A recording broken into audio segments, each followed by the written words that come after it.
Hi hello friends, இந்த வீடியோவில் நம்ம எதை பற்றி பார்க்க போகிறோம்னா மைவி3 தான். ஸோ மைவி3 வந்து கடந்த ஒரு 4 மாதமாக எலெக்ஷனுக்கு முன்னாடியிலேருந்து என்றைக்கு எலெக்ஷன் டேட் அறிவித்தாங்களோ அதுக்கு முன்னாடியிலேருந்தே நமக்கு வித்ராவல் கொடுக்கல. ஸோ வித்ராவல் கொடுக்க போகிற நேரத்தில் எலெக்ஷன் டேட் அனௌன்ஸ் பண்ணாங்க. அதில் சில இஷ்யூ கடைசியில் இப்போ வந்து மைவி3யோடைய ஓனர் வந்து ஜெயிலில் இருக்கிறாரு. ஸோ அவர் வந்தால் தான் நமக்கு பேமெண்ட் ஆப்ஷன் வரும்.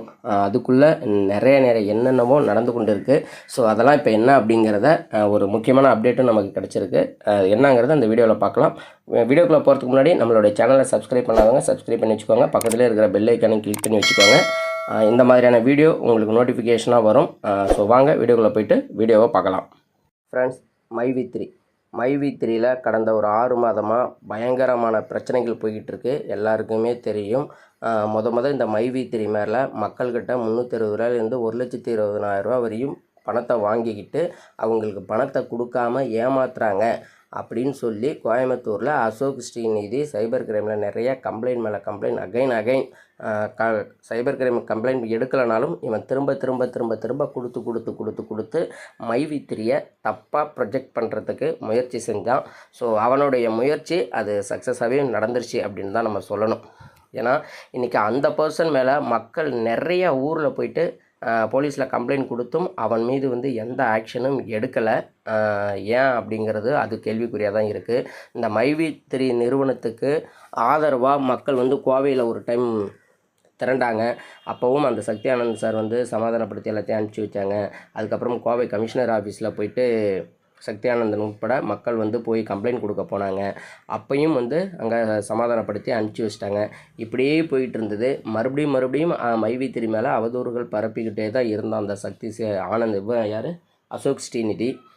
ஸோ அப்படி இருக்கும்போது இதுக்கு மேலே இருந்தால் இந்த கம்பெனி நம்மளால் ரன் பண்ண முடியாது. ஸோ நம்ம ஏதாவது இதுக்கு ஒரு ஸ்டெப்பு எடுத்தாகணும் அப்படின்னு சொல்லி மைவி3யோடைய ஓனர் முடிவு பண்ணி ஜூலை மாதம் 5ஆம் தேதி போயிட்டு சென்னையில் கோர்ட்டில் போயிட்டு சரணடைஞ்சதுக்கப்புறம் அவர் போலீஸ் காவலில் எடுத்து 15 நாள் காவலில் வச்சு விசாரித்தாங்க. அதுக்கு இடையிலேயே அவருக்கு ஜாமீனும் அப்ளை பண்ணியிருந்தாங்க. 15 நாள் அவருடைய ஜாமீன் மனுவை வந்து ரத்து பண்ணிட்டாங்க. மறுபடியும் அவர் ஜெயிலுக்கு போயிட்டார். ஸோ அந்த 10 நாள் விசாரணையில் அங்கே என்ன நடந்தது ஏது நடந்ததுன்னு தெரியல. நிறையா அவங்க கேட்ட கேள்விக்கு எல்லாத்துக்குமே பதிலளித்தார்.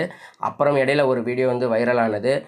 ஜெயிலில் வந்து ஒரு நபர்கிட்ட அவர் பேசிக்கிட்டு இருந்தாங்க, இந்த மக்களுக்கு வந்து நான் ஏன் பணம் கொடுக்கணும், நான் ஜெயிலுக்கு வந்ததை பற்றி கவலைப்படலை, இப்படி நிறையா ப்ராப்ளங்கள்லாம் வந்ததாகவும் நம்ம வீடியோவில் பார்த்துருப்போம் இல்லையா.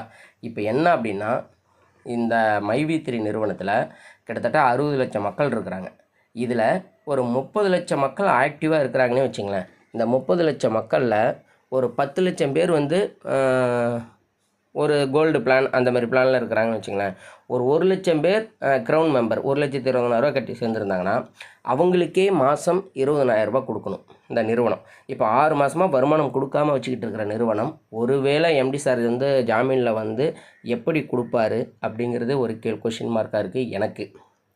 அதுக்கப்புறம் இந்த நிறுவனத்தில் நிறைய ஸ்டோரு ஹப்பெல்லாம் கொண்டு வந்துட்டாங்க, ப்ராடக்ட்லாம் இருக்குது. ஆனால் இந்த ப்ராடக்டெல்லாம் இந்த 60 லட்சம் மக்களும் வாங்குறாங்களா அப்படிங்கிறதும் ஒரு கேள்விக்குறி.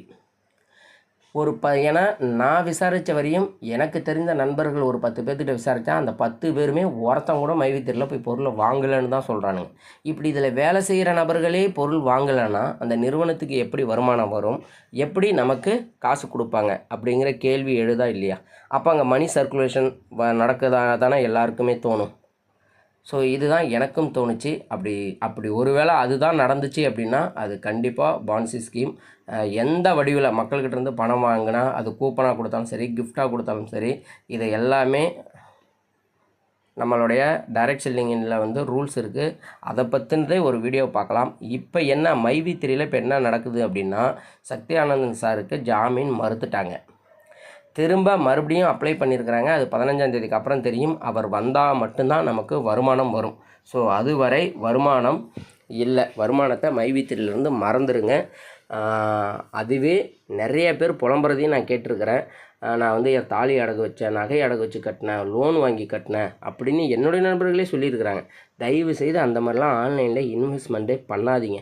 ஆன்லைனுங்கிறதுவே பயங்கரமான ரிஸ்க்கு தான் இந்த மாதிரி. ஏன்னா பணம் கட்டி ஒரு செய்கிற வேலை எல்லாமே கவர்மெண்ட்டுக்கு அகெயின்ஸ்டான வேலை தான். அப்படி எந்த கவர்மெண்ட்டும் அதுக்கு பர்மிஷன் கொடுக்கல, அதை ஊக்கப்படுத்தவும் கிடையாது. சரிங்களா? பணம் கட்டி செய்கிற வேலை எந்த வேலையுமே இல்லீகல் தான். ஸோ அதில் என்னால் ஒரு 10,000 நான் கட்டுறேன், நான் 1,00,000 ரூபா கட்டி நான் ஏமாந்தாலும் நான் சர்வே பண்ணிக்குவேன், எனக்கு அது பெரிய நஷ்டமாக தெரியாது அப்படின்னு இருக்கிற நபர்கள் மட்டுமே ரிஸ்க் எடுங்க. ஏன்னா பிஸ்னஸுங்கிறதே ரிஸ்க் எடுக்கணும். ஒரு பிஸ்னஸில் தோல்வி வெற்றி இருக்கும். இப்போ நான் இந்த வீடியோவில் என்ன சொல்ல வரேன் அப்படின்னா, மைவி3 உறுப்பினர்களுக்கு ஒரு பேரிடியாக அமைஞ்சிருக்கு. அது என்னான்னு பார்த்தீங்கன்னா, ப்ளே ஸ்டோரில் இந்த ஆப்பை தூக்கிட்டாங்க. ஒரு 3-3.5 வருஷமாக செயல்பட்டுட்டு இருக்கிற இந்த கம்பெனியால் ஒரு ஆப்பிள் ஸ்டோரில் வந்து இவங்களுடைய ஆப்பை கொண்டுட்டு வர முடியல. ஏன்னா ஆப்பிள் ஸ்டோரில் ஆப்பை கொண்டுட்டு வரணும்னா பயங்கர ரெஸ்ட்ரிக்ஷன், பயங்கர ரூல்ஸ் எல்லாம் ஃபாலோ பண்ணணும். அப்போ என்ன நமக்கு தோணுதுன்னா, இப்போ நிறைய இவங்க கவர்மெண்ட்டுக்கு அகெயின்ஸ்டாக ரூல்ஸை ஃபாலோ பண்ணியிருக்கிறாங்களோ அப்படின்னு எனக்கே தோணுது. அதனால தான் ப்ளே ஸ்டோரில் இவங்களுக்கு ஆப்பிள் ஸ்டோரில் இவங்களுடைய ஆப்பே கிடையாது, வராது. ஆனால் ப்ளே ஸ்டோரில் எப்படியோ கொண்டு வந்துட்டாங்க. இப்போ ப்ளே ஸ்டோர்காரங்களும் இவங்க ஆப்பை இந்தமாதிரி இஷ்யூ போயிட்டு இருக்கிற உடனே தூக்கிட்டாங்க. இதில் எனக்கு தெரிஞ்சு முதல் ஐடியா என்னென்னா, இவங்க மைவி3 பேரில் பேமெண்ட் கொடுக்காதது. பல கம்பெனி ஆரம்பித்து பல கம்பெனிகள் பேரில் இவங்க பேமெண்ட் கொடுக்கறதுனால அரசாங்கத்துக்கு முறையாக போகிற ஜிஎஸ்டி கூட கரெக்டாக போயிருக்குமா அப்படிங்கிறது எனக்கு டவுட்டு தான். ஸோ இதெல்லாம் சக்தி ஆனந்த் சார் வந்து எடுத்துக்கணும், மைண்டில் எடுத்து வச்சு அதெல்லாம் சரி பண்ணணும். அப்போ தான் இந்த 60 லட்சம் மக்கள் உங்களை நம்பி இருக்கிறாங்க, உங்களுக்காக நின்னாங்க. நீங்கள் வந்து இந்த மக்களுக்காக நிற்கணும். ஸோ 60 லட்சம் மக்கள் பாவம். அதில் பெரும்பாலான மக்கள் இன்னும் போட்ட காசை எடுக்காமல் இருக்கிறாங்க. போட்ட காசு கடன் வாங்கிலாம் போட்டு லோன் கட்ட முடியாமல் தவிச்சிக்கிட்டு இருக்கிற மக்களும் இருக்கிறாங்க. சரிங்களா? ஸோ வருமா வராதா அப்படிங்கிறது காலம்தான் பதில் சொல்லணும். ஸோ உங்களுக்காக மக்கள் காத்துக்கிட்டு இருப்பாங்க. ப்ளே ஸ்டோர்லேயும் உங்கள் ஆப்பை சீக்கிரமாக கொண்டுட்டு வாங்க. நீங்கள் ப்ரூஃபெல்லாம் சப்மிட் பண்ணி ப்ளே ஸ்டோரில் உங்கள் ஆப்பை கொண்டு வருங்க.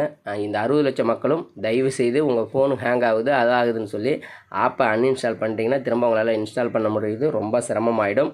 ஏன்னா ப்ளே ஸ்டோரில் ஆப்பை இல்லை, தூக்கிட்டாங்க. இதுவே ஒரு பிளாக் மார்க் தான் மைவி3யை பொறுத்த வரைக்கும். சரிங்களா? சரி, ஓகே ஃப்ரெண்ட்ஸ், இந்த வீடியோ பிடிச்சிருந்ததுன்னா லைக் பண்ணுங்கள், ஷேர் பண்ணுங்கள், கமெண்ட் பண்ணுங்கள். நம்ம சேனலை சப்ஸ்கிரைப் பண்ணாதவங்க சப்ஸ்கிரைப் பண்ணி வச்சுக்கோங்க. பக்கத்தில் இருக்கிற பெல் ஐக்கானை கிளிக் பண்ணி வச்சுக்கோங்க. அப்போ தான் இந்த மாதிரியான வீடியோ போடும்போது உங்களுக்கு நோட்டிஃபிகேஷன் வரும். நான் இன்னொரு வீடியோவில் உங்களை சந்திக்கிறேன். Bye bye, see you.